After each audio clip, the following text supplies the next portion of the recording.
बिस्मिल्लाहिर्रहमानिर्रहीम। रब्बिश्रह ली सदरी व यस्सिर ली अमरी वहलुल उक़दतम मिन लिसानी यफ़क़हू क़ौली। बिस्मिल्लाहिर्रहमानिर्रहीम। अस्सलाम वालेकुम dear students, welcome in PMC national MDCAT 2022 biology preparation series के सिलसिले का आज हम लेक्चर नंबर 4 स्टार्ट कर रहे हैं। और गुज़िश्ता लेक्चर में भी हम सेल स्ट्रक्चर एंड फंक्शन के हवाले से कुछ टॉपिक्स को कवर कर चुके हैं और उन्हीं को आगे अभी जारी रखते हुए तो आज के इस लेक्चर में जो हमारे लर्निंग ऑब्जेक्टिव्स होंगे, जिन टॉपिक्स को हमने कवर करना, उसमें सेल स्ट्रक्चर एंड फंक्शन के सिलसिले में वैक्यूल्स को आज कवर करेंगे हम, साइटोस्केलेटन, सेंट्रियोल्स और माइटोकॉन्ड्रिया। ये टॉपिक्स इंशाल्लाह आज के इस लेक्चर में हम कवर करते हैं। तो इसमें सबसे पहले बात करते हैं वैक्यूल्स की। देखिए वैक्यूल्स क्या होते हैं। वैक्यूल्स बेसिकली ये स्मॉल वेजिकुलर स्ट्रक्चर्स हैं। खास तौर पर जहां तक एनिमल सेल का ताल्लुक है तो इनको स्मॉल वेजिकुलर स्ट्रक्चर के तौर पर डिफाइन किया जाता है, लेकिन प्लांट सेल के अंदर ये कंपैरेटिवली लार्जर साइज के होते हैं। इन जनरल इनको स्मॉल वेजिकुलर स्ट्रक्चर कहा जाता है। वेजिकुलर से क्या मुराद होगी? वेजिकुलर से मतलब होगा कि spherical sac like structures, spherical sac like, इस तरह से ये सिंगल मेम्ब्रेनस स्ट्रक्चर्स हैं। आपको ये जितने भी ऑर्गेनल्स बताए जा रहे हैं, इन तमाम ऑर्गेनल्स में आपने ये जरूर याद रखना है कि कौन से ऑर्गेनल सिंगल मेम्ब्रेन बाउंडेड है और कौन से डबल मेम्ब्रेनस स्ट्रक्चर्स हैं। तो ये वैक्यूल्स सिंगल मेम्ब्रेनस स्ट्रक्चर्स होते हैं।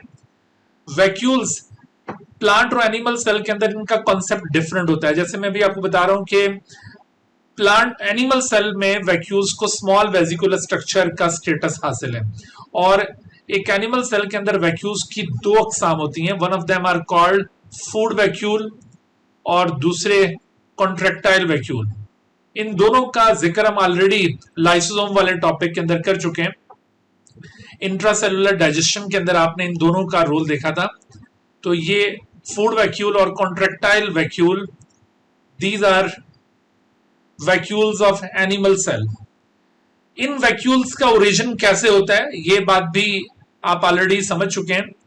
जैसे फूड वैक्यूल अमूमन फॉर्म होता है जब कोई सेल फैगोसाइटोज करता है फूड को, और as a result of phagocytosis of the food cell membrane अंदर इन्विजिनेट होती है, और इसकी इस इन्विजिनेशन के नतीजे में वो फूड एक वेजिकल में इनक्लोज हो जाएगा। That vesicle is known as food vacuole.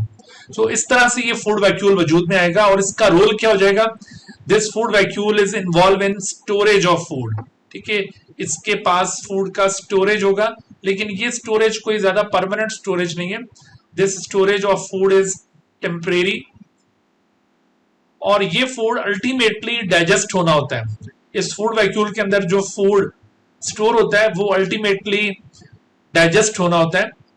याद रखिए कि फूड वैक्यूल के अंदर फूड भी हो सकता है, और अगर कोई जैसे हमारे बॉडी के मैक्रोफेजेस अगर ये इस तरह की एक्टिविटी कर रहे हैं तो वो मैक्रोफेजेस हो सकता है कि किसी फॉरेन बॉडी को भी वो इस तरह इनगल्फ करें। कोई बैक्टीरिया भी हो सकते हैं, कोई वायरसेस भी हो सकते हैं, कोई कैंसरस सेल्स भी हो सकते हैं जो इस तरह से फूड वैक्यूल के अंदर इनक्लोज हो रहे हों। ठीक है, तो ये बात ध्यान में रहे कि जो मैक्रोफेजेस हैं वो मुख्तलिफ तरह की चीजों की एनगल्फिंग करते हैं, उनकी फैगोसाइटोसिस करते हैं, और वो सभी चीजें इस तरह से वैक्यूल के अंदर स्टोर हो रही होती हैं।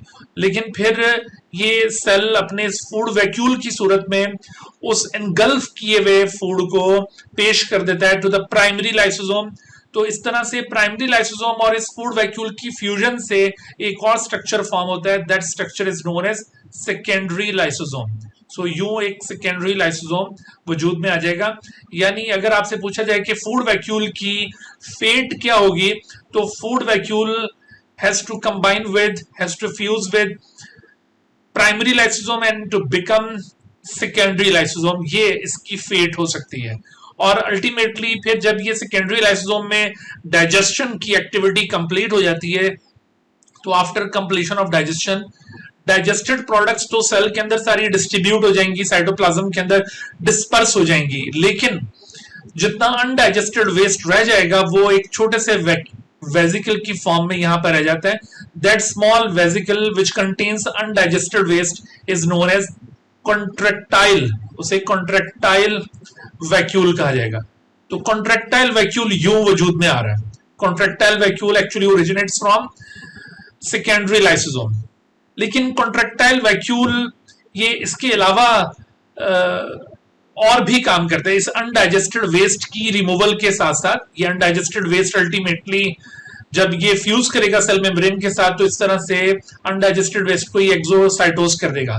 लेकिन एनिमल सेल के अंदर ये जो कॉन्ट्रेक्टाइल वैक्यूल है जिसने ये रिमूवल की अनडाइजेस्टेड वेस्ट की, so removal of undigested waste के साथ साथ इसका बड़ा अहम काम और भी है। और वो अहम काम क्या है? जैसे बाज फ्रेश वाटर यूनिसेलुलर जो एनिमल लाइक प्रोटिस्ट होते हैं, जैसे कि अमीबा, पैरामीशियम, ये यूनिसेलुलर फ्रेश वाटर प्रोटिस्ट हैं। बेसिकली ये एनिमल लाइक प्रोटिस्ट हैं, इनको ट्रू एनिमल्स नहीं कहा जाएगा, ये एनिमल लाइक प्रोटिस्ट हैं, जैसे अमीबा या पैरामीशियम वगैरह। तो इनकी बॉडी में वैक्यूल्स ऑस्मोरेगुलेटरी स्ट्रक्चर के तौर पर भी वर्क कर रहे होते हैं, क्योंकि ये अमीबा टाइप के जो ऑर्गेनिजम्स हैं they live in fresh water, और इनका ये जो फ्रेश वाटर होता है this is actually hypotonic for them. Hypotonic का मतलब है कि एक ऐसा environment which contain more water and less solutes, and therefore when such animal like protist are present in such environment, water is uptaken by them. तो you constantly water का ये passive uptake हो रहा होता है।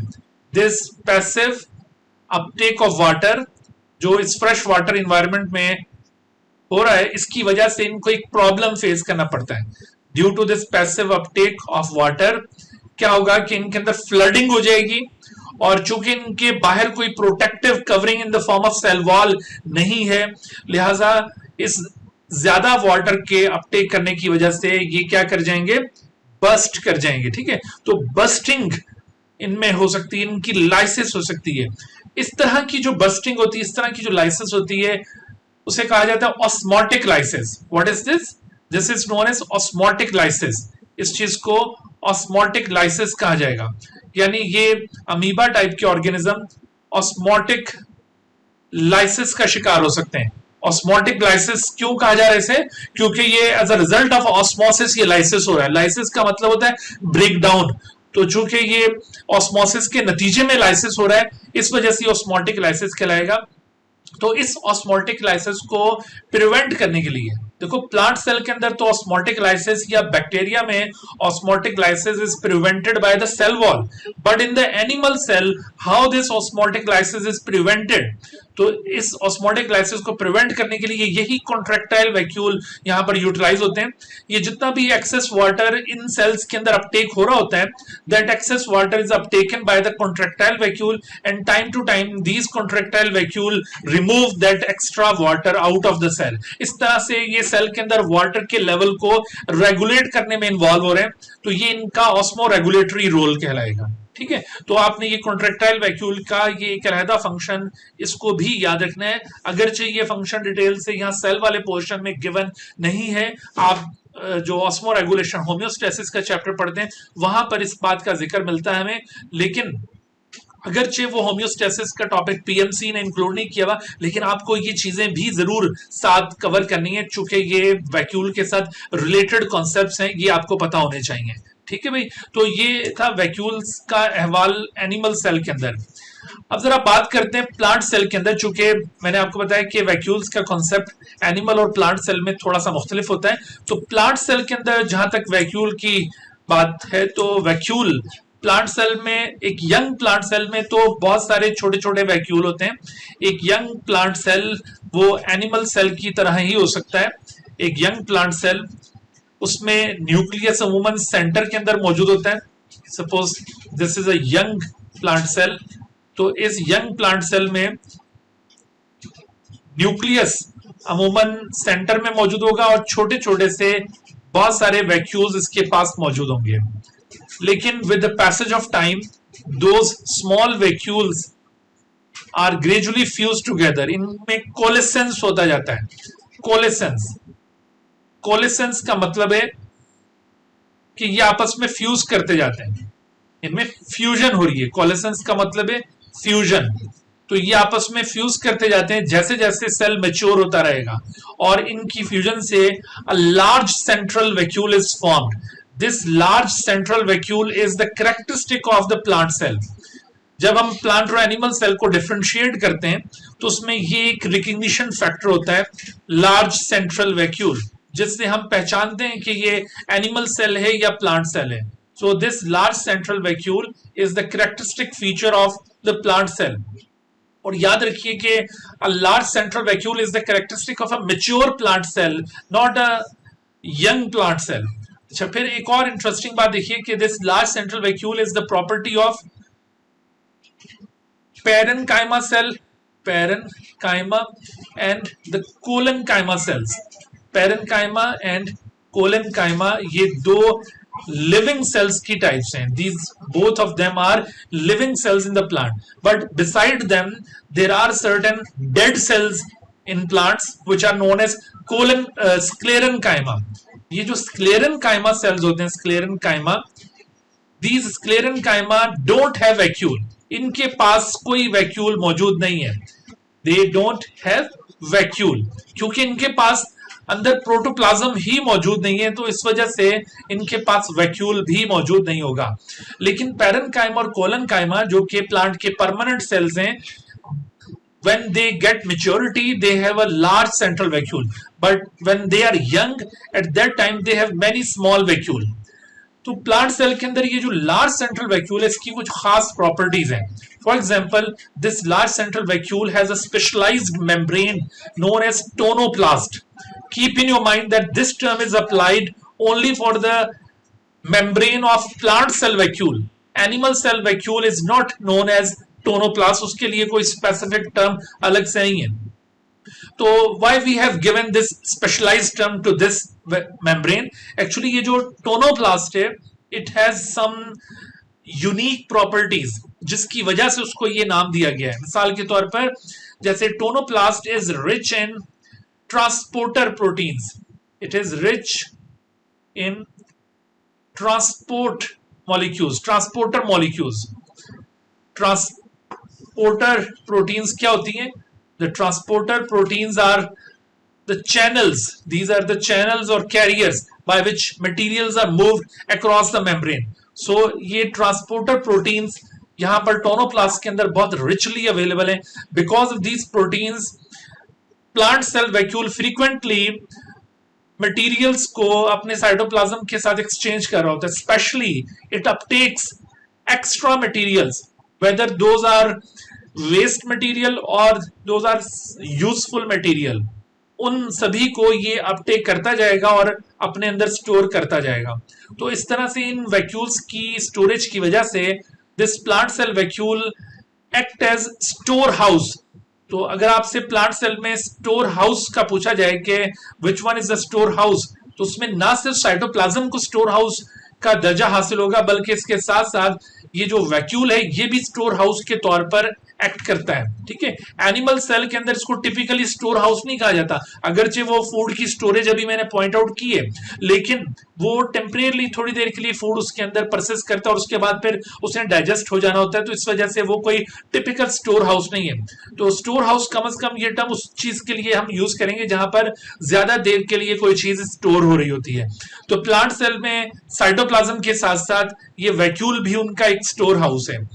अच्छा, इस वैक्यूल में आप देखेंगे कि और भी कुछ फंक्शंस इसके अकाउंट में हम इंक्लूड कर सकते हैं. मिसाल के तौर पर, जब ये प्लांट सेल के अंदर मटेरियल्स को स्टोर कर लेता है तो मटेरियल स्टोर करने के साथ साथ ये वाटर को भी स्टोर करता है. तो इस तरह से प्लांट सेल में जो एक्स्ट्रा वाटर है वो भी इसके अंदर आकर दाखिल होता रहता है और आहिस्ता आहिस्ता इसका वॉल्यूम बढ़ता रहता है. और जैसे जैसे ये वैक्यूल एक्सपैंड करेगा due to the storage of materials as well as water, तो इस एक्सपेंडिंग वैक्यूल की वजह से cytoplasm begin to push against the cell wall.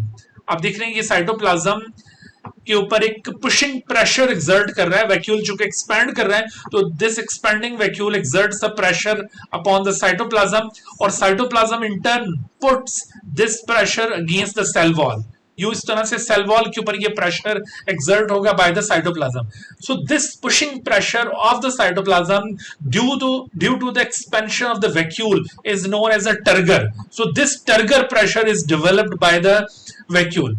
असल में देखो ये टर्गर कैसे स्टैब्लिश हो रहा है. टर्गर को डिफाइन करते हुए हम ये कहते हैं कि साइटोप्लाज्म ने जो सेल वॉल को पुश किया है due to the expansion of the vacuole, इसको टर्गर प्रेशर कहा जाएगा. लेकिन हकीकत में अगर पूछा जाए आपसे कि भाई ये टर्गर के लिए रिस्पॉन्सिबल कौन है, साइटोप्लाज्म रिस्पॉन्सिबल है या वैक्यूल, तो आपने फिर वैक्यूल को प्रेफर करना है. ठीक है, वैसे डिफाइन करते हुए अगरचे ये वर्डिंग यूज की जा रही होती है कि turgor is the pushing pressure of cytoplasm against the cell wall due to the expansion of the vacuole. But अगर किसी क्वेश्चन में यूं पूछा जाए कि which of the following develops turgor या which of the following is responsible for the turgor pressure in the plant cell, तो उसमें ऑप्शन दिए हुए हो साइटोप्लाज्म और वैक्यूल, तो आपको वैक्यूल को प्रेफर करना है. ठीक है भाई. तो this turgor has important role in plants life. ये जो टर्गर है ये खास तौर पर जो यंग प्लांट्स होते हैं या soft parts of the plants, उनके अंदर इसका एक बड़ा सिग्निफिकेंट रोल है कि due to this turgor young plants or the soft parts of the plants have got some sort of support, mechanical support इस टर्गर की वजह से इनके अंदर हासिल हो रही होती है.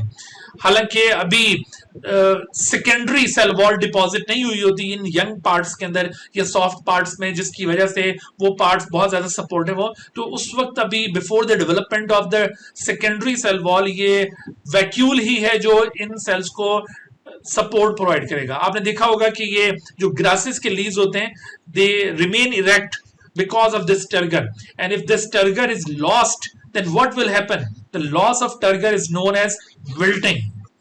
ये टर्म भी आप याद रखिए, लॉस ऑफ टर्गर. अगर ये टर्गर लॉस हो जाए then what will happen, so loss of turgor leads to wilting. Plant wilt कर जाएगा यानी मुरझा जाएगा. ठीक है, तो ये आपने प्लांट सेल वैक्यूल के स्पेशल रोल्स याद रखने के, एक तरफ ये स्टोर हाउस है और दूसरी तरफ ये मैकेनिकल सपोर्ट भी प्रोवाइड कर रहा है प्लांट सेल को बाय मींस ऑफ टर्गर. अच्छा, तो ये थी वैक्यूल की कहानी. अब उसके बाद आगे बढ़ते हैं. तो उसमें आप देखिए कि cytoskeleton is another component of the cell. Cytoskeleton basically this term is applied to जी. आदिल सज्जाद क्या कह रहे हैं बेटे? सर जो आपने जिस तरह बताया कि ये सर जो सॉफ्ट और यंग पार्ट्स होते हैं सर, इनको मैकेनिकल सपोर्ट मिल रही होती है. उस time secondary cell wall deposit नहीं हुई होती. बिल्कुल किया है सर आपने.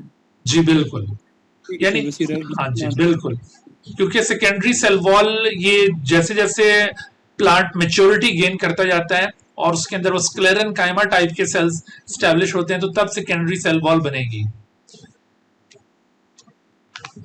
अच्छा, तो cytoskeleton term is basically used for 3 different kind of fibrous structures. 3 किस्म के फिब्रस स्ट्रक्चर्स हैं जिनको कलेक्टिवली साइटोस्केलेटन कहा जाता है. और ये टर्म दरअसल इन फिब्रस स्ट्रक्चर्स को इनकी मैकेनिकल सपोर्ट की वजह से प्रोवाइड की जाती है, क्योंकि ये भी मैकेनिकल सपोर्ट प्रोवाइड करते हैं सेल में. अभी तक आप देखिए सेल वॉल के मुतालिक आप ये रोल पढ़ चुके हैं और हमने कुछ हद तक एंडोप्लाज्मिक रेटिकुलम के बारे में भी इस चीज का इजहार किया था कि ये भी मैकेनिकल सपोर्ट का सबब बनते हैं. और फिर अभी आपने ये वैक्यूल भी नोट कर लिया प्लांट सेल के अंदर मैकेनिकल सपोर्ट. अब आप देखिए कि साइटोस्केलेटन ये भी मैकेनिकल सपोर्ट में इन्वॉल्व है. असल में ये 3 किस्म के फाइबर्स, उनमें से एक को कहा जाता है माइक्रोफिलामेंट, और ज्यादातर चूंकि माइक्रोफिलामेंट एक्टिन के बने हुए होते हैं इस वजह से इनको एक्टिन फिलामेंट्स भी कहा जाता है. Basically these are microfilaments. दूसरे टाइप के जो यहाँ पर फिब्रस स्ट्रक्चर्स आपके सामने नजर आ रहे हैं वो हैं माइक्रोट्यूब्यूल्स, और तीसरे intermediate filaments. Intermediate filaments are also known as माइक्रोट्रेबेक्यूली.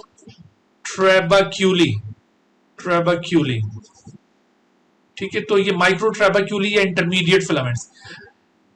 असल में ये जो नेम हमने इनको दिए इनके स्ट्रक्चर की वजह से दिए हैं. वर्ड फिलामेंट का मतलब ये होता है सॉलिड फाइबर, यानी वो अंदर से हॉलो नहीं होगा, सॉलिड होगा. But tubule term is use for a tube like structure which is hollow from inside.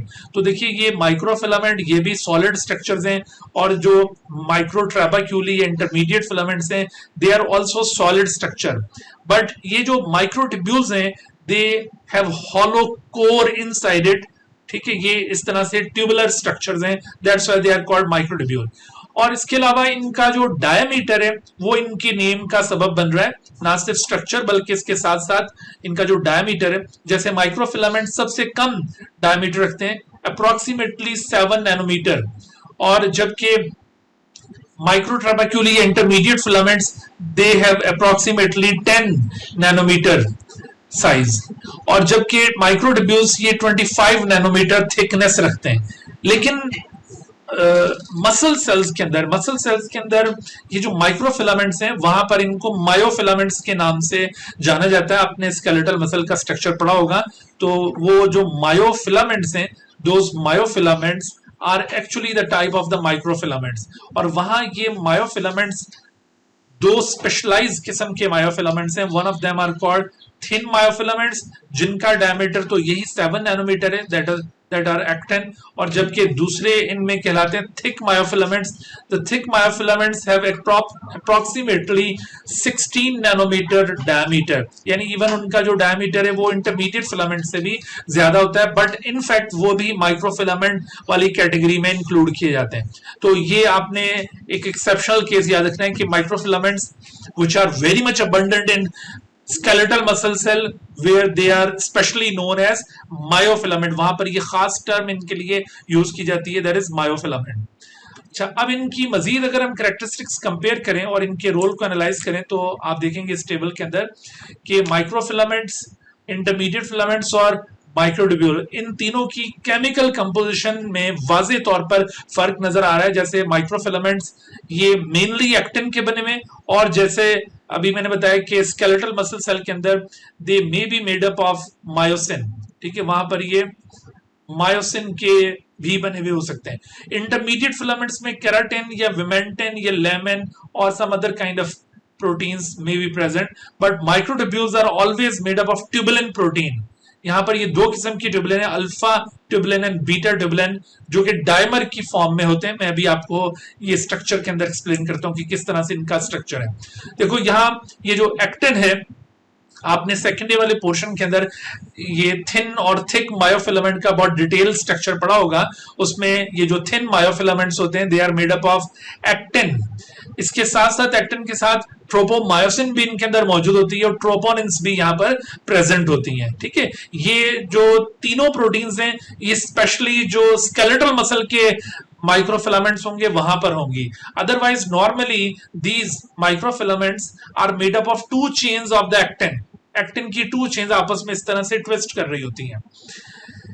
In actin chains में ये जो एक सिंगल ग्लोब्यूलर स्ट्रक्चर नजर आ रहा है, this is called globular actin, and several globular actin combine together to make fibrous actin, and in this way 2 fibrous actin twist about each other to make this microfilament, ठीक है।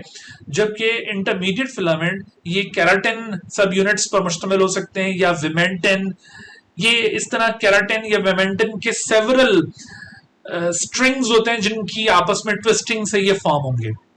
जैसे बाजू का जो विमेंटिन के बने हुए इंटरमीडिएट फिलामेंट्स हैं वो 3 विमेंटिन के स्ट्रिंग्स होंगे जिनकी आपस में ट्विस्टिंग से ये फॉर्म होते हैं। लेकिन microtubules are always made up of the circular arrangement of tubulin dimers.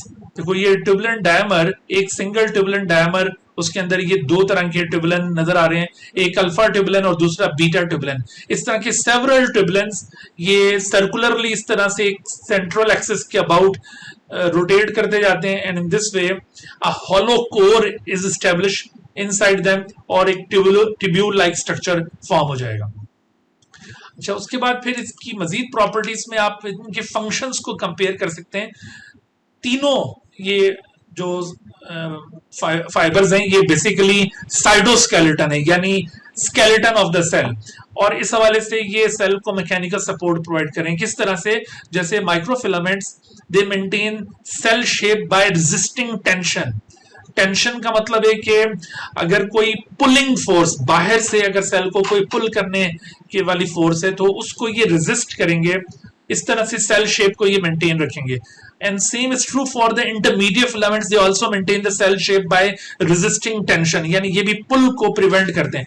But the microtubules ये पुश को प्रिवेंट करते हैं, दे रेजिस्ट द कंप्रेशन, यानी अगर कोई चीज बाहर से प्रेशर एक्सर्ट करे तो ऐसी सूरत में सेल की शेप डैमेज ना हो पाए, इस चीज को इंश्योर करेंगे माइक्रोट्यूब्यूल्स। तो ये इस लिहाज से साइटोस्केलेटन कहलाते हैं, क्योंकि तीनों ने मैकेनिकल सपोर्ट प्रोवाइड किए और शेप को मेंटेन करने में इन्वॉल्व हुए। माइक्रोफिलामेंट्स ये इसके अलावा और फंक्शंस में भी इन्वॉल्व हैं। दरअसल माइक्रोफिलामेंट्स नॉर्मली ये सेल मेम्ब्रेन की इनर साइड पर डिपॉजिटेड होते हैं। जैसे हमने सेल मेम्ब्रेन का स्ट्रक्चर पढ़ते हुए भी जिक्र किया था कि वहां पर सेल मेम्ब्रेन की इनर साइड पर इस तरह से सेवरल फिलामेंटस स्ट्रक्चर्स हमें दिखाई दे रहे थे। दोज आर एक्चुअली माइक्रोफिलामेंट्स जो सेल मेम्ब्रेन की इनर सरफेस पर मौजूद हैं। और ये जो इनर सरफेस पर मौजूद माइक्रोफिलामेंट्स हैं, they are not only responsible for the cytoplasmic movement known as cyclosis, बल्कि इसके साथ साथ जो स्यूडोपोडिया की स्टैब्लिशमेंट है उसमें भी ये हेल्प करते हैं, यानी ये सेल की motility by means of pseudopodia उसमें भी हेल्प कर रहे हैं। और जैसे मैंने बताया था कि मसल सेल के अंदर they are very much abundant, the muscle cytoplasm is full of the microfilament, जिनको वहां पर मायोफिलामेंट का नाम दिया जाता है। तो ये इस लिहाज से मसल कॉन्ट्रैक्शन में भी इन्वॉल्व है। और इसके साथ साथ ये सेल डिवीजन एनिमल सेल के अंदर स्पेशली जब साइटोकाइनेसिस का वक्त आता है, जब साइटोप्लाज्म डिवाइड होने लगता है, तो उस वक्त यही माइक्रोफिलामेंट्स एक क्लीवेज डेवलप करते हैं और साइटोप्लाज्म टू हाफ्स में डिवाइड हो जाता है। ठीक है, प्लांट सेल के अंदर तो साइटोकाइनेसिस में वो सेल प्लेट बनी थी ना, हमने लास्ट लेक्चर में जिक्र किया था, जो गोल्जी वेसिकल्स के जरिए बनी थी। But in case of animal cell during cytokinesis the microfilaments develop cleavage, जिसकी वजह से parent cytoplasm is divided into two halves. अच्छा, इंटरमीडिएट फिलामेंट्स का मजीद आप रोल देखें कि intermediate filaments anchor the nucleus in some other organelles. अगर आप ये दोबारा इस डायग्राम के ऊपर गौर करें जो मैंने अभी आपको यहाँ पे शो की थी, कि ये जो इंटरमीडिएट फिलामेंट्स हैं they are actually present in the form of network throughout the cytoplasm, and with this network several organelles are attached together. यूं समझ लो कि एक सेल जो है ना वो एक कमरे की तरह है, जैसे एक रूम होता है ना उसकी तरह है, एक कंपार्टमेंट है। और इस कंपार्टमेंट में इस तरह से ये इंटरमीडिएट फिलामेंट्स का एक जाल बिछा हुआ है। तो उस जाल के साथ कोई सेल ऑर्गेनल किसी जगह पर यूं लटका हुआ है, कोई सेल ऑर्गेनल किसी जगह पर लटका हुआ है, कोई कहीं पर मौजूद है। तो ये इस तरह से न्यूक्लियस को ये मेंटेन कर रहे हैं एक खास जगह पर, दूसरे ऑर्गेनल्स को खास जगहों पर मेंटेन कर रहे हैं। तो ये दरअसल इंटरमीडिएट फिलामेंट्स का रोल है। अच्छा, और उसके बाद फिर आप देखिए जो माइक्रोट्यूब्यूल्स हैं, माइक्रोट्यूब्यूल इनके एडिशनल फंक्शंस में ये भी फ्लैजेला और सीलिया, चूंकि फ्लैजेला और सीलिया उसकी कंपोजिशन में माइक्रोट्यूब्यूल्स इन्वॉल्व हैं। ये फ्लैजेला और सीलिया के साथ साथ microtubules are also involved in the establishment of centrioles. अभी नेक्स्ट हम सेंट्रियोल्स पढ़ेंगे, उसमें भी आप माइक्रोट्यूब्यूल्स देखेंगे। ठीक है, तो माइक्रोट्यूब्यूल्स ये इस तरह से मोटिलिटी में भी इन्वॉल्व हैं और सेल डिवीजन के अंदर भी हेल्प करते हैं इन द फॉर्म ऑफ सेंट्रियोल्स। इसके अलावा जैसे ये वही सेल डिवीजन वाला रोल है कि move the chromosome during cell division. Animal cell में तो ये सेंट्रियोल्स की फॉर्म में मौजूद होंगे। सेंट्रियोल का भी मैं स्ट्रक्चर एक्सप्लेन करता हूं, उसमें भी माइक्रोट्यूब्यूल्स नजर आएंगे। लेकिन प्लांट सेल के अंदर ये माइक्रोट्यूब्यूल्स साइटोप्लाज्म में फ्रीली स्कैटर्ड है। देखो, एक प्लांट सेल उसके साइटोप्लाज्म के अंदर ये माइक्रोट्यूब्यूल्स इस तरह से बिखरे हुए हैं, और at the time of cell division यही माइक्रोट्यूब्यूल्स ऑर्गेनाइज हो जाते हैं और ये एक स्पिंडल शेप स्ट्रक्चर फॉर्म करते हैं। ये अभी मैं आगे सेंट्रियोल्स के साथ इस एस्पेक्ट को एक्सप्लेन करूंगा। सही है, और इसके साथ साथ ये ऑर्गेनल्स की मूवमेंट में भी इन्वॉल्व है। So these are the properties of different fibrous structures collectively known as cytoskeleton. जी, उसके बाद नेक्स्ट जो ऑर्गेनल है वो है centrosome. This term is used for pair of centrioles. ठीक है, और ये जो पेयर ऑफ सेंट्रियोल्स जिसे कलेक्टिवली सेंट्रोसोम कहा है, this is located near the nucleus of the animal cell.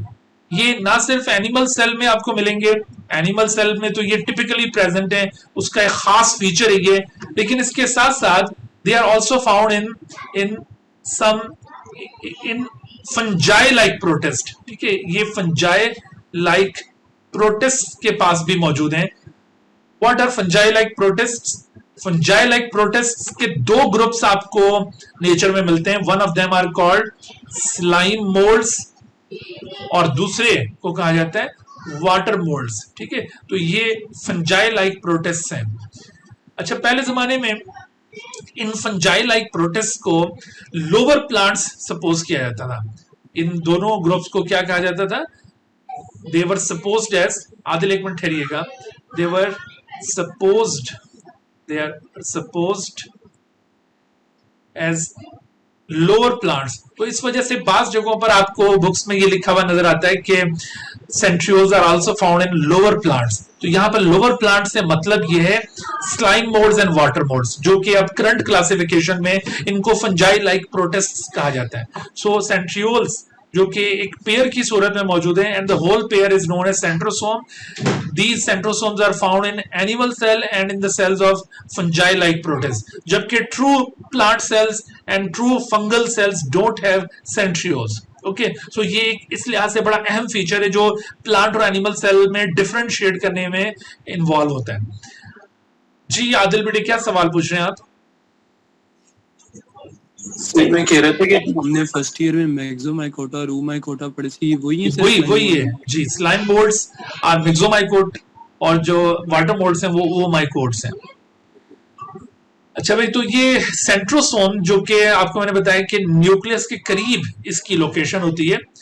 मुख्तलिफ जो सेल ऑर्गेन्स होते हैं उनकी लोकेशन बाज की बड़ी फिक्स्ड है, तो इस वजह से उनकी लोकेशन के हवाले से क्वेश्चन पूछे जाते हैं. मिसाल के तौर पर जैसे न्यूक्लियस ये सेंटर के अंदर मौजूद होता है और प्लांट सेल में थोड़ा सा साइड पे होगा. और इसी तरह से ये जो सेंट्रियोल्स हैं इनकी भी लोकेशन फिक्स्ड होती है. They are always present near the nucleus. तो वो एरिया जहां पर ये सेंट्रोसोम मौजूद है उसके लिए टर्म यूज की जाती है सेंट्रोस्फीयर. तो आपने इन तीनों टर्म्स में फर्क याद रखना है. इनमें फर्क क्या है? देखो, centrosome term is use for the whole pair of centrioles, जबकि centrosphere is the region where the centrosome is present, is the region where the centrioles are present. ठीक है, एक सिंगल सेंट्रियोल क्या चीज है? A single centriole is a rod shape structure. ये single centriole आप देख रहे हैं और ये दूसरा centriole. So in the form of pair they are not present parallel to each other, they are present at right angle to each other. तो ये अरेंजमेंट भी अक्सर एमसीक्यूज में पूछी जाती है कि how the pair of centrioles are arranged together. तो इनकी जो अरेंजमेंट है वो पैरेलल नहीं है, इनकी अरेंजमेंट इस तरह से at right angle to each other होगी. ईच सेंट्रियोल जो कि रॉड शेप स्ट्रक्चर है, it is made up of microtubules. यहां पर नंबर ऑफ माइक्रोट्यूब्यूल्स के हवाले से अक्सर क्वेश्चन पूछे जाते हैं. तो उसमें देखिए कि each centriole consist of 9 triplets of microtubule. ये आप देख रहे हैं 1 ट्रिपलेट, ये एक ट्रिपलेट हो गया, फिर इसी तरह से ये दूसरा ट्रिपलेट हो गया, तीसरा ट्रिपलेट. तो total 9 triplets circularly arrange together to make a single centriole. चूंकि ये 9 ट्रिपलेट्स हैं and each triplet consist of 3 microtubules, therefore total how many microtubules are present in each centriole? तो 9 हाँ जी 27. yes, 9 into 3, तो ये आंसर हो गया 27. और चूंकि एक सेल के अंदर 2 सेंट्रियोल्स अमूमन प्रेजेंट होते हैं, तो इस तरह से इसको अगर हम 2 से मल्टीप्लाई कर दें तो आपके पास आंसर क्या आ जाएगा? 54. ठीक है, 54. अच्छा, अभी यहां पर गिनती खत्म नहीं हुई, अभी आगे देखिए कि ये जो सिंगल पेयर ऑफ सेंट्रियोल है ये आपको एक नॉन डिवाइडिंग सेल में सिंगल पेयर नजर आ रहा है. But just before the start of cell division, when cell undergoes cell division, at that time this single pair of centriole is duplicated. ये डुप्लीकेट हो जाएगा, इससे 2 पेयर्स राइज हो जाएंगे. अब यहां पर बड़ी कंफ्यूजन है, बाज बच्चे समझते हैं कि ये सेंट्रियोल कोई सेल्फ रेप्लिकेटिंग स्ट्रक्चर है. This is not self replicating structure.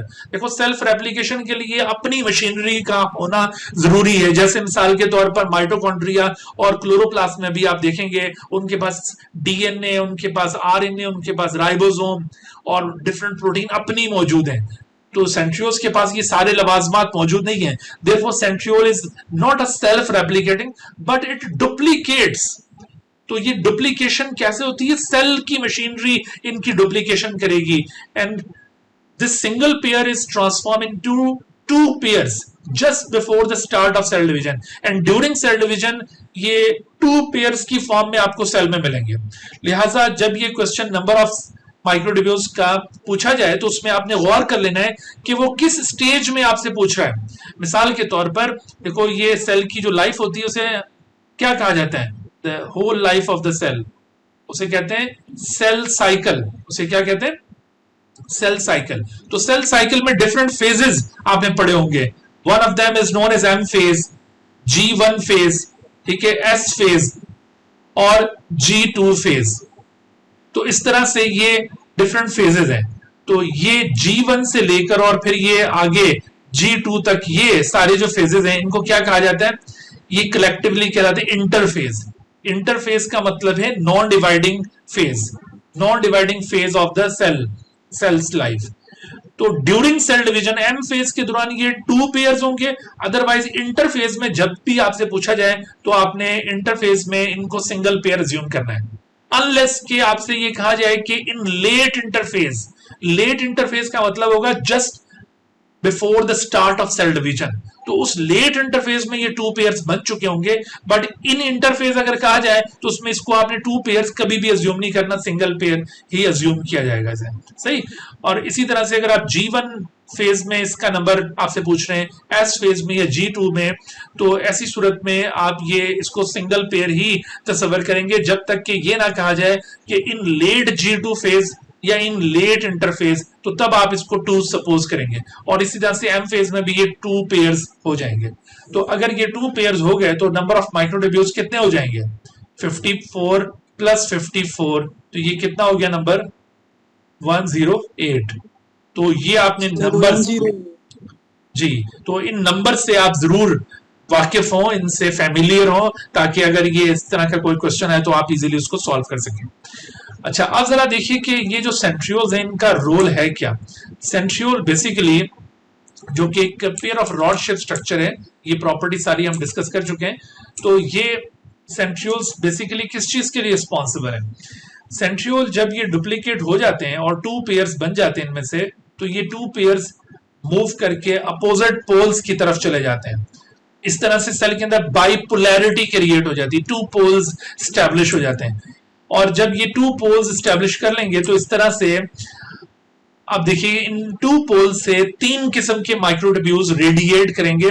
One of them are called astral microtubules, the second one are called polar microtubules and the third one are called kinetochore microtubules. 3 किस्म के ये microtubules हैं जो इन centrioles के 2 pair से originate होंगे। याद रखो कि जो एस्ट्रल माइक्रोट्यूब्यूल्स हैं they are present on the poles, but polar microtubules are extended from one pole to another. यहां पर ये डायग्रामेटिक मिस्टेक आपको नजर आ रही है कि ये पोलर माइक्रोट्यूब्यूल्स को डिसकंटिन्यूअस लिखा है। Actually polar microtubules are not discontinuous, they are continuous from one pole to another. इनको कंटिन्यूअस माइक्रोट्यूब्यूल भी कहा जाता है। जबकि discontinuous microtubules are kinetochore microtubule, जो कि एक पोल से ये क्रोमोसोम के तक वो एक्सटेंडेड होते हैं और क्रोमोसोम कि सेंट्रोमेयर में एक पार्ट होता है जिसे काइनेटोकोर कहते हैं, उसके साथ ये ज्वाइन कर रहे होते हैं, ठीक है। तो इस वजह से इनको काइनेटोकोर माइक्रोट्यूब्यूल्स कहा जाता है। याद रखो कि ये जो काइनेटोकोर है, kinetochore is a specialised protein found in the centromere, ठीक है। It is a protein. Kinetochore क्या चीज है? It is a protein. इसको नॉन हिस्टोन प्रोटीन भी कहा जाता है। This is non histone. वैसे तो क्रोमोसोम में हिस्टोन प्रोटीन होती है ना, but this is actually a non histone protein in centromere of chromosome.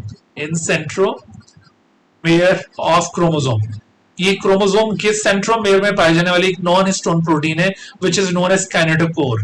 तो ये जो माइक्रोट्यूब्यूल्स जिनको हमने काइनेटोकोर माइक्रोट्यूब्यूल्स कहा गया है, तो यहां पर अक्सर एमसीक्यू पूछा जाता है कि क्या ये भी काइनेटोकोर के बने हुए होते हैं?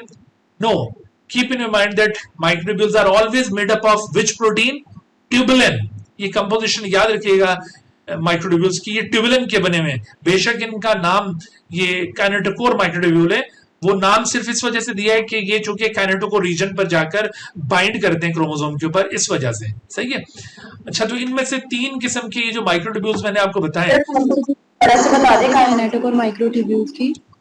जी बेटा देखो, ये जो काइनेटोकोर रीजन मैंने आपको बताया ना कि this is a non histone protein region of the centromere. Centromere जो होता है ना क्रोमोसोम का, उसके अंदर यहाँ पर एक नॉन हिस्टोन प्रोटीन प्रेजेंट होती है। नॉन हिस्टोन से मतलब है कि क्रोमोसोम के अंदर जो बकाया प्रोटीन है वो हिस्टोन प्रोटीन है, सही। लेकिन ये वाली जो प्रोटीन है ये नॉन हिस्टोन है, यानी अदर देन हिस्टोन है। तो इस नॉन हिस्टोन प्रोटीन का नाम है काइनेटोकोर प्रोटीन। तो काइनेटोकोर प्रोटीन के साथ चूंकि इन फाइबर्स ने इंटरेक्ट करना होता है, उसके साथ अटैच करना होता है, that's why they are known as kinetochore microtubule. This doesn't mean that they are made up of kinetochore, ठीक है। ये काइनेटोकोर प्रोटीन के बने हुए नहीं है, ये बने तो ट्यूबुलिन प्रोटीन के हैं, लेकिन चूंकि इनकी अटैचमेंट होगी काइनेटोकोर के साथ, इस बुनियाद पर इनको ये नाम दिया गया, सही। अच्छा, तो अब ये तीन किस्म के माइक्रोट्यूब्यूल्स में से अगर मैं आपसे पूछता हूं कि बताइए क्रोमोसोम के साथ कौन कौन से माइक्रोट्यूब्यूल इंटरेक्ट करते हैं, एस्ट्रल, पोलर और काइनेटोकोर, या तीनों, या कोई दो, कौन से? शाबाश, क्या आपको महसूस हो रहा है? सर पोलर क्यों नहीं करते? Only kinetochore microtubule interact with the chromosomes. ना तो ये पोलर माइक्रोट्यूब्यूल क्रोमोसोम्स के साथ इंटरेक्ट करेंगे, ना एस्ट्रल माइक्रोट्यूब्यूल इंटरेक्ट करेंगे, okay. Only the kinetochore microtubule attach with chromosome, attach with centromere, attach with kinetochore region of the centromere of the chromosome, okay। अच्छा, तो अब जब सेल डिवीजन का वक्त होता है तो उस दौरान में क्या होगा कि ये जो आपको स्ट्रक्चर बना हुआ नजर आ रहा है इन स्पिंडल फाइबर्स के जरिए, इसको कहते हैं mitotic apparatus। This spindle shape structure is known as mitotic apparatus। What is spindle?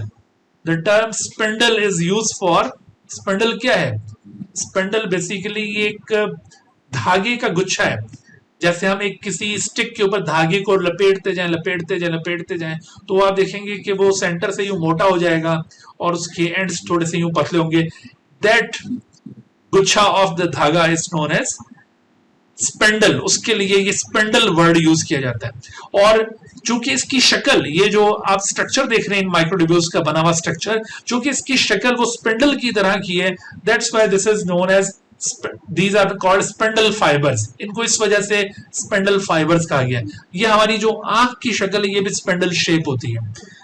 Basically इस स्ट्रक्चर के लिए जो टर्म यूज की जाती है वो माइटोटिक apparatus है।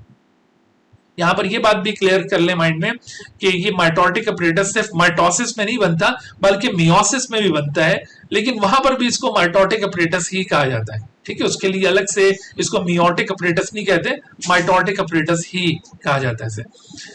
अच्छा, ये माइटोटिक apparatus कहां से ओरिजिनेट हुआ है? आपसे अगर पूछा जाए कि एनिमल सेल में माइटोटिक apparatus का ओरिजिन कहां से हुआ? Centriole sir. सेंट्रियोल से है। और सेंट्रियोल कहां से ओरिजिनेट होते हैं? माइक्रोट्यूब्यूल से। माइक्रोट्यूब्यूल से जी बिल्कुल। अच्छा, लेकिन सवाल ये पैदा होता है कि क्या प्लांट सेल की डिवीजन के दौरान, जब प्लांट सेल में माइटोसिस होगा, तो क्या वहां पर ये माइटोटिक apparatus बनेगा, ये स्पिंडल फाइबर्स स्टैब्लिश होंगे जब प्लांट सेल के अंदर? No sir. यस यस, ये बनेंगे वहां पर, ठीक है। वहां पर भी स्पिंडल फाइबर्स स्टैब्लिश होंगे। वो कैसे? वो इस तरह से कि मैंने अभी आपको बताया था कि प्लांट सेल के अंदर कुछ माइक्रोट्यूब्यूल्स साइटोप्लाज्म में फ्रीली डिस्पर्स्ड होते हैं, स्कैटर्ड होते हैं, ठीक है। ये माइक्रोट्यूब्यूल्स जो साइटोप्लाज्म में फ्रीली डिस्पर्स्ड होंगे, फ्रीली डिस्पर्स्ड माइक्रोट्यूब्यूल्स, ठीक है, freely dispersed microtubules in plant cell cytoplasm, they organize themselves to make this spindle shaped structure. But this spindle shaped structure, जिसको माइटोटिक apparatus कहा जाएगा, it lacks astral microtubule। आपको यहां पर ये astral microtubule नजर आ रहे हैं दोनों पोल्स के ऊपर, but these astral microtubules are absent in case of plant mitotic apparatus। यहां पर ये मौजूद नहीं है। Plant mitotic apparatus consist of only polar microtubules and kinetochore microtubules, okay। लेकिन एस्ट्रल माइक्रोट्यूब्यूल्स ये प्लांट सेल के माइटोटिक apparatus में मौजूद नहीं है।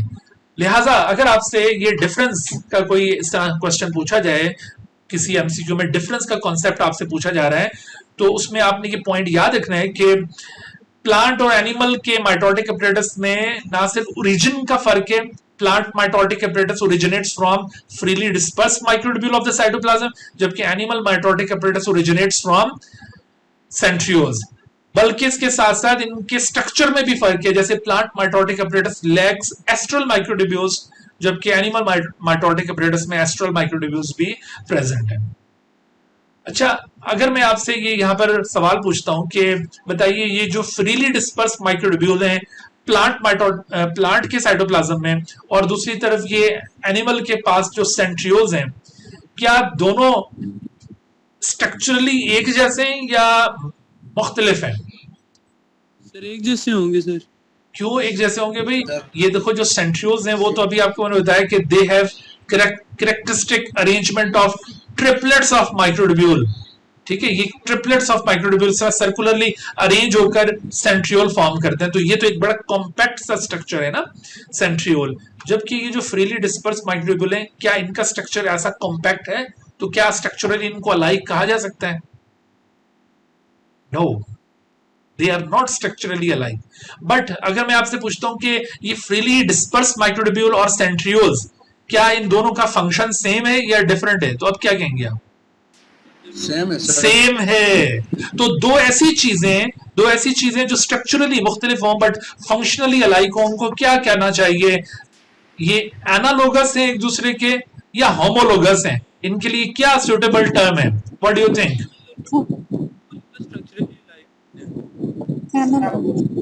क्या कहेंगे? Analogous not homologous. Okay, so they are actually analogous to each other. Analogous कोई दो ऐसे स्ट्रक्चर्स होंगे जो स्ट्रक्चरली एक दूसरे से मुख्तलिफ बट फंक्शनली अलाइक हो, और होमोलोगस इसके बरक्स होता है. ये होमोलोगस कोई ऐसी चीजें होती हैं जो स्ट्रक्चरली तो एक जैसे होते हैं लेकिन फंक्शनली डिफरेंट होते हैं. तो ये दोनों दरअसल एनालोगस हैं टू ईच अदर. ओके, ये टर्म यहां पर अप्लाई होगी. तो इस वजह से हम प्लांट सेल में अमूमन ये कहते हैं, ये स्टेटमेंट देते हैं कि in plant cell an analogous region of the centriole is responsible for the formation of mitotic apparatus. ठीक है, एनिमल सेल प्लांट सेल के अंदर माइटोटिक apparatus कौन बनाता है? तो एक एनालोगस रीजन बनाता है सेंट्रियोल का. खुद सेंट्रियोल नहीं होंगे but an analogous region of the centriole is found in the plant cell in the form of freely dispersed microtubule that organize themselves to make mitotic apparatus. Okay जी, तो ये centrioles की कहानी थी. उसके बाद अब आप देखिए mitochondria, the last topic of this today's lecture. Mitochondria, term mitochondria is used for double membranous rod shape structures. ये डबल मेम्ब्रेनस स्ट्रक्चर्स हैं. अब तक हम जितने स्ट्रक्चर्स पढ़ते आ रहे थे वो मोस्टली सिंगल मेम्ब्रेनस थे, सिवाय वो जो हमने पढ़े थे राइबोसोम, वो नॉन मेम्ब्रेनस थे. बाकी सारे सिंगल मेम्ब्रेनस. लेकिन ये जो माइटोकॉन्ड्रिया हैं, they are double membranous rod shape structure. Sometime इनके लिए फिलामेंटस टर्म भी यूज की जाती है. तो ये जो रॉड शेप स्ट्रक्चर देख रहे हैं आप, double membranous rod shape structure, इसमें एक मेम्ब्रेन ये बिल्कुल स्मूथली सराउंड कर रही है इनको, और जबकि दूसरी मेम्ब्रेन ये अंदर की तरफ इस तरह फिंगर लाइक प्रोजेक्शन फॉर्म कर रही है. तो ये दो मेम्ब्रेन्स हैं. One of them is called outer membrane and the other is known as inner membrane. And between these two membranes there is a compartment, there is a space known as intermembrane space.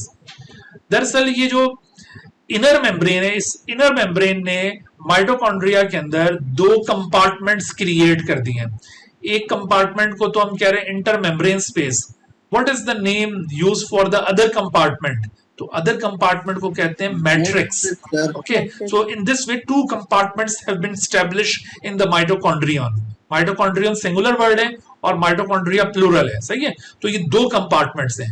You should know the difference between these two compartments. और इसी तरह से आपको ये inner और outer membrane की composition में और स्ट्रक्चर में भी फर्क पता होना चाहिए. ये पॉइंट्स हैं जो इंपॉर्टेंट है यहां से एमसीक्यूज के लिए. जैसे मिसाल के तौर पर आउटर मेम्ब्रेन, पहली बात तो ये याद रखिए कि this is very poor in proteins. इसके अंदर प्रोटीन्स की तादाद कम होती है. It is poor in protein. यहां पर प्रोटीन्स कम है, और स्पेशली एक प्रोटीन होती है पोरेंस. पोरेंस यहां पर प्रेजेंट है इस आउटर मेम्ब्रेन के अंदर, पोरेन. और पोरेन की वजह से it is very much permeable for many things. ठीक है, it is not semi permeable purely, ये पोरेंस की वजह से it is permeable for many things. Secondly, ये जो आउटर मेम्ब्रेन आप देख रहे हैं, दिस इज स्मूथ, ये स्मूथ है, किसी किस्म की कोई इनफोल्डिंग्स नहीं बनाती है, ये स्मूथ है। But the inner membrane is rich, it is rich in protein content. यहां पर आपको प्रोटीन्स बहुत ज्यादा नजर आएंगी, स्पेशली आपको यहां पर इलेक्ट्रॉन कैरियर्स मिलेंगे, इलेक्ट्रॉन कैरियर्स, इसके अंदर आपको प्रोटॉन पंप्स मिलेंगे, प्रोटॉन पंप्स यहां पर मिलेंगे। अच्छा, फिर इसके अलावा आपको यहां पर एटीपी सिंथेज मिलेंगे। So all these components are present in the inner mitochondrial membrane. ठीक है, इनर माइटोकॉन्ड्रियल मेम्ब्रेन में ये सब कुछ मिलेगा। यहां पर अक्सर एमसीक्यूज बने होते हैं कि which of the following is found in inner mitochondrial membrane या आउटर मेम्ब्रेन या मैट्रिक्स। तो ये आप हर एक रीजन के जो कंपोनेंट्स हैं उनको जरूर ज़हनशीन करते जाएं। सही, तो ये जो इनर माइटोकॉन्ड्रियल मेम्ब्रेन है, this is true semi permeable membrane. अच्छा, अब आप देखिए कि ये जो इनर माइटोकॉन्ड्रियल मेम्ब्रेन है, this is not smooth, this inner mitochondrial membrane forms enfoldings, it forms enfoldings, और उन enfoldings को क्या कहा जाता है? Those enfoldings are called cristae, enfoldings which are called cristae। ये cristae inward invaginations होती हैं, ये infoldings है, these are not outfoldings, okay, ये अंदर की तरफ ये बनी हुई है। These cristae have some particles on their surface, some particles which are projected on their surface, those particles are called stark particles। इनके लिए टर्म यूज की जाती है stark particles, या फिर इनको elementary particles कहा जाता है, elementary particles। दरअसल ये stark particles या elementary particles ये दो हिस्सों पर मुश्तमिल पार्टिकल है। One of its part is known as F0 portion, which is embedded into the membrane, whereas F1 portion is projected on the membrane। आपके ख्याल में F0 portion और F1 portion में से हाइड्रोफोबिक कौन सा होगा? हाइड्रोफोबिक रीजन इसका कौन सा होना चाहिए? F0 पोर्शन होना चाहिए जी, F0 होना चाहिए। क्यों? शाबाश, F0 क्यों होना चाहिए? मेम्ब्रेन में एम्बेडेड है, गुड, क्योंकि मेम्ब्रेन का जो अंदर का मैट्रिक्स है वो तो लिपिड बायलेयर पर मुश्तमिल है और उसके अंदर कोई हाइड्रोफोबिक चीज ही पेनिट्रेट कर सकती है। कल भी इस बात का जिक्र हो रहा था, कोई हाइड्रोफिलिक चीज उसके अंदर रहने की जरूरत नहीं करती। तो इस वजह से ये जो F0 पोर्शन है, F0 portion, this is hydrophobic in nature, hydrophobic, और इसके मुकाबले में ये जो F1 पोर्शन है, this is hydrophilic in nature, और इसी वजह से ये सरफेस के ऊपर एक्सपोज्ड है। दरअसल ये जो F0 पोर्शन है, this is channel for hydrogen ion, it act as channel for hydrogen ion, it acts as channel for hydrogen ion, ये हाइड्रोजन आयन का चैनल है। लेकिन जो F1 पोर्शन है, this is in fact ATP synthase, ये बुनियादी तौर पर एटीपी सिंथेज किस्म का एंजाइम है जिसने एटीपी की फॉर्मेशन करनी होती है। इसने एडीपी के अंदर फॉस्फेट को ऐड करके उसको एटीपी में कन्वर्ट करना होता है। तो this ATP synthase is basically F1 portion which is projected on the surface. यहां पर अक्सर ये भी पूछा जाता है कि भाई ये F1 पोर्शन ये किस साइड पर प्रोजेक्टेड है, टुवर्ड्स इंटरमेम्ब्रेन स्पेस और towards matrix. So this is quite clear that this is towards matrix. ये इस वजह से सारी बातें मैं यहां पर प्रोजेक्ट कर रहा हूं कि आप रियलाइज कर लें, ऐसा ना हो कि एग्जाम में जब ये आए तो एकदम आप सोच में पड़ जाएं कि ये किस तरफ था। तो ये तवज्जो देनी है इन सारे पॉइंट्स के ऊपर आपने, ठीक है भाई। अच्छा, तो अब आप देखिए कि ये जो इंटर मेम्ब्रेन स्पेस और मैट्रिक्स, इन दोनों में क्या फर्क है। देखो, ये जो इंटर मेम्ब्रेन स्पेस है, बजाहिर ये एक हॉलो स्पेस होती है। इस हॉलो स्पेस में अमूमन हाइड्रोजन आयन ग्रेडियंट स्टैब्लिश होता है, इट स्टैब्लिशेस H आयन ग्रेडियंट। ये H आयन ग्रेडियंट क्या चीज है? इसको प्रोटॉन ग्रेडियंट भी कहा जाता है। This is also known as proton gradient. So this proton gradient is establish during the ATP synthesis. जब सेलुलर रेस्पिरेशन होगी, यहां पर इलेक्ट्रॉन्स की फ्लो की वजह से, इलेक्ट्रॉन की मूवमेंट की वजह से यहाँ पर प्रोटॉन्स accumulate करेंगे and those protons will be utilized in the activation of this ATP synthase and as a result ATPs will be formed. We will discuss this whole phenomenon in detail in bioenergetics portion. ठीक है, वहां पर हम आपको ये बताएंगे सारा mechanism कैसे ऑपरेट हो रहा है. बहरहाल ये प्रोटॉन ग्रेडियंट या HN ग्रेडियंट स्टैब्लिश करता है. लेकिन ये जो मैट्रिक्स है it has several other functions. जैसे मैट्रिक्स इसके पास आप देख रहे हैं कि अपना डीएनए मॉलिक्यूल मौजूद है. It has several copies of its own DNA molecule. Several copies, several types of DNA नहीं है. डीएनए एक ही किस्म का होगा but there are several copies of that DNA. But this DNA is circular DNA. This DNA is circular double stranded DNA. Circular double stranded DNA इसके पास मौजूद है. And this circular double-stranded DNA is typically prokaryotic in nature. ये prokaryotic DNA. Secondly, इसके पास all types of RNA, ribosomal RNA, messenger RNA, transfer RNA इसके अपने. And third, ये इसके पास अपने ribosomes मौजूद हैं, which are in fact 70S type of ribosomes. तो ये सारी चीजें इसके पास अपनी है. इससे ये समझ में आता है हमें कि ये जो चीजें आपको मैंने बताई हैं कि इस double membranous rod shape structure के अंदर डीएनए की जो प्रेजेंस मैंने आपको बताई, इसका अपना जीनोम है. इसके साथ साथ मैंने आपको बताया कि इसके अंदर ऑल टाइप्स ऑफ आरएनए मौजूद हैं और इसके साथ साथ इसमें 70S राइबोसोम है. So presence of all these thing indicates that the mitochondrion has its own genetic system. इसके पास इसका अपना जेनेटिक सिस्टम मौजूद है. यानी इसका मतलब यह है कि it is capable to produce its own protein. It does not depend upon the nucleus of the cell to make its protein. जो भी इसको प्रोटीन रिक्वायर्ड है उसकी इंफॉर्मेशन एक्चुअली इसके अपने पास मौजूद है और उसके जरिए वो अपनी प्रोटीन्स, अपने एंजाइम्स खुद तैयार करता है. तो इस तरह से ये एक सेल्फ जेनेटिक सिस्टम रखने वाला ऑर्गेनल है. ना सिर्फ इसके अंदर ये वाली प्रॉपर्टीज हैं बल्कि इसमें ये देखा गया है कि आप माइटोकॉन्ड्रिया में आप देखेंगे कि सेल्फ जेनेटिक सिस्टम के साथ साथ ये सेल्फ रेप्लिकेटिंग ऑर्गेनल्स भी हैं. Depending upon the need of the cell, अगर सेल किसी मुश्किल हालत में मौजूद है, जैसे अगर किसी शख्स को जोश आ जाए और वो एक्सरसाइज रेगुलर करना शुरू कर दे और उसके मसल्स बिल्ड होने लगे तो नंबर ऑफ माइटोकॉन्ड्रिया भी इंक्रीज हो जाते हैं क्योंकि सेल की एनर्जी रिक्वायरमेंट बढ़ जाती है ना. तो इस वजह से ये नंबर ऑफ माइटोकॉन्ड्रिया ये इंक्रीज होना शुरू हो जाएंगे, इनका नंबर बढ़ना शुरू हो जाएगा. And they are capable to divide themselves. So they are self replicating organelles. And it is also observed that if they are carefully fractionated from the cell and they are placed in a medium, they can survive outside the cell. So ये सारी जो आपको properties यहाँ पे बतलाई हैं इसके matrix के हवाले से, because of these properties, it is assumed that it is suggested that the mitochondria are organisms within organism. इसका मतलब ये है कि they show endosymbiotic origin. Endosymbiotic origin का ये आइडिया इंडिकेट करते हैं. यानी ऐसा हुआ होगा कि ये कोई इंडिपेंडेंट ऑर्गेनिज्म होंगे. जैसे ये वाली जो इनर मेम्ब्रेन है ना, ये दरअसल इनकी आउटर एक्चुअली एक मेम्ब्रेन होगी इन ऑर्गेनिजम्स की, और जब इनको किसी सेल ने एनगल्फ किया होगा तो ये सेल की मेम्ब्रेन के गिर्द इस तरह से एनक्लोज होगी और यूं ये सेल के अंदर दाखिल हो गए तो बजाय सेल इसको डाइजेस्ट कर देता, इसने अपना दोस्त बना लिया और ये इस तरह से इनके साथ अब सर्वाइव कर रहा है. तो यूं ये अज्यूम किया जाता है कि माइटोकॉन्ड्रिया किसी दौर में शायद कोई इंडिपेंडेंट ऑर्गेनिज्म रहे हों.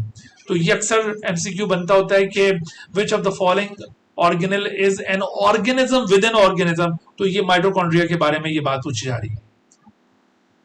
ठीक है जी, तो इस हवाले से अब आप देखिए माइटोकॉन्ड्रिया का फंक्शन क्या है. जी आदिल बेटे क्या सवाल है? सेम goes in chloroplast, वो भी क्या organisms within organisms? बिल्कुल बिल्कुल, ये बात उसके मुतालिक भी कही जाती है और इंशाल्लाह नेक्स्ट लेक्चर में हम भी कहेंगे उसके मुतालिक. अच्छा बेटे, तो अब देखो इसका जो रोल है माइटोकॉन्ड्रिया का. Mitochondria are basically site of cellular respiration. Cellular respiration जो कि एक प्राइम इंपॉर्टेंस रखने वाला एक मेटाबॉलिक इवेंट है हमारे बॉडीज के अंदर.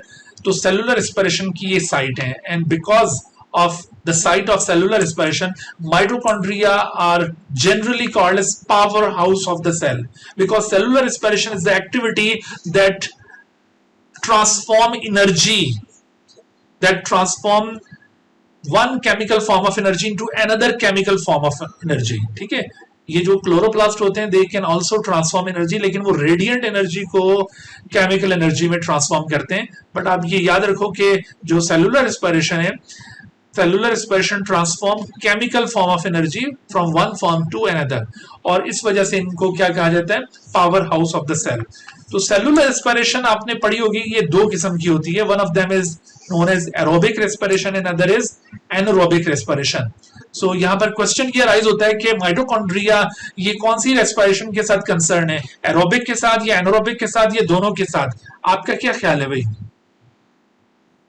एरोबिक रेस्पिरेशन पक्की बात है, एनारोबिक से कोई ताल्लुक नहीं है इसका?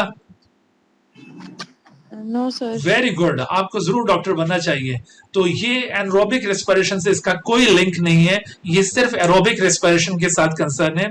एनारोबिक रेस्पिरेशन जो है वो दो किस्म की होती है, लैक्टिक एसिड फर्मेंटेशन और अल्कोहलिक फर्मेंटेशन, और इन दोनों पाथवेज में माइटोकॉन्ड्रिया बिल्कुल इन्वॉल्व नहीं है. ठीक है, तो ये साइटोप्लाज्मिक इवेंट्स हैं. But the aerobic respiration which consists of 4 different events: glycolysis, oxidation of pyruvate, also known as link reaction, Krebs cycle, and the respiratory chain. तो ये 4 स्टेप्स. तो यहाँ पर दूसरा सवाल बनता है, क्या माइटोकॉन्ड्रिया एरोबिक रेस्पिरेशन के इन चारों स्टेप्स के साथ कंसर्न है या किसी स्पेसिफिक के साथ? तो क्या समझते हैं? शाबाश, गुड, ग्लाइकोलिसिस तो नहीं होती. Well done, well done. आप लोग यकीनन डॉक्टर बनेंगे. तो ये ग्लाइकोलिसिस के अलावा बाकी, जी बेटा,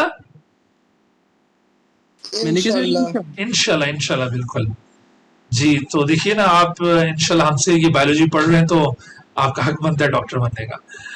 तो जी बेटे, ये देखो, ये सिवाय ग्लाइकोलिसिस के बाकी सारे इवेंट्स ये माइटोकॉन्ड्रिया के साथ कंसर्न है. ग्लाइकोलिसिस एक ऐसा इवेंट है जो इवन एनारोबिक रेस्पिरेशन में भी इंक्लूड होता है, और ये साइटोप्लाज्मिक इवेंट है. बाकी सारे ये माइटोकॉन्ड्रिया के अंदर परफॉर्म होंगे. ठीक है, बाकी इनकी डिटेल हम ये जब आगे सेलुलर रेस्पिरेशन पढ़ेंगे वहां पर जाकर आपको बताएंगे. तो वहां पर और कई बातें माइटोकॉन्ड्रिया से रेलेवेंट वहां पर निकलेंगी. उन बातों को भी आपने माइटोकॉन्ड्रिया के पॉइंट ऑफ व्यू से याद रखना है. वो हम बायोएनर्जेटिक्स में ओपन करेंगे. सही. अच्छा, अब देखो, इस हवाले से ये एक दो क्वेश्चन हम यहाँ पे ले लेते हैं कि which is one of the main energy transformer of the cell. Energy transformer, ये कुछ गड़बड़ हो गई. तो यहाँ पर बगैर किसी शक के हम माइटोकॉन्ड्रिया को पिक कर सकते हैं. ये एनर्जी ट्रांसफॉर्मर है हमारे सेल्स के. ठीक है. अच्छा, इसके अलावा देखो, a cell has the following molecules and structure: enzymes, DNA, ribosome, plasma membrane and mitochondria. So it could be a cell from bacterium. हो सकता है ये माइटोकॉन्ड्रिया का नाम आते ही आप इसको एक्सक्लूड कर दें, भाई बैक्टीरियम तो हो ही नहीं सकता ये. सही है. अच्छा, क्या ये एनिमल सेल हो सकता है बट नॉट प्लांट सेल? तो यहां पर देखो, कोई ऐसी हमें चीज नजर आ रही है कि जो कि टिपिकली एनिमल सेल में हो, प्लांट में ना हो? ऐसा कोई चीज नजर नहीं आ रही हमें. कोई एंजाइम है उसमें, डीएनए, राइबोसोम, प्लाज्मा मेम्ब्रेन और माइटोकॉन्ड्रिया तो दोनों में होते हैं. D option. तो इस वजह से ये सेकंड भी नहीं हो सकता. अब plant but not animal cell, ये भी कोई ऐसा यहाँ पर टिपिकल प्लांट स्ट्रक्चर भी नहीं गिवन, तो इस वजह से इसको भी एक्सक्लूड कर दें. अब प्लांट और एन एनिमल सेल, ये बिल्कुल रेलेवेंट ऑप्शन बन रहा है कि दोनों में से कुछ भी हो सकता है. ठीक है, लेकिन ये कहना है कि भाई एनी काइंड ऑफ ऑर्गेनिज्म है, ये तो है भाई हवा में तीर चलाने वाली बात है. तो ये हरगिज नहीं है, इसको आपने पिक करना, क्योंकि इसमें तो फिर बैक्टीरिया भी आ जाते हैं ना, तो इस वजह से ये भी नहीं होगा. So the right answer is D. ठीक है, यहां पर D is the right answer. And this is the end of today's lecture. जी बेटा, कोई और सवाल है तो पूछिए. जज़ाकल्लाह sir. Dear viewers, thank you for watching this video. If you have not subscribed this channel, kindly subscribe it and also press the bell icon below so that you could be notified about any new video lecture from Biology Guardian. And also do not hesitate to ask any question regarding this lecture. My contacts are shown on the screen. Thank you once again.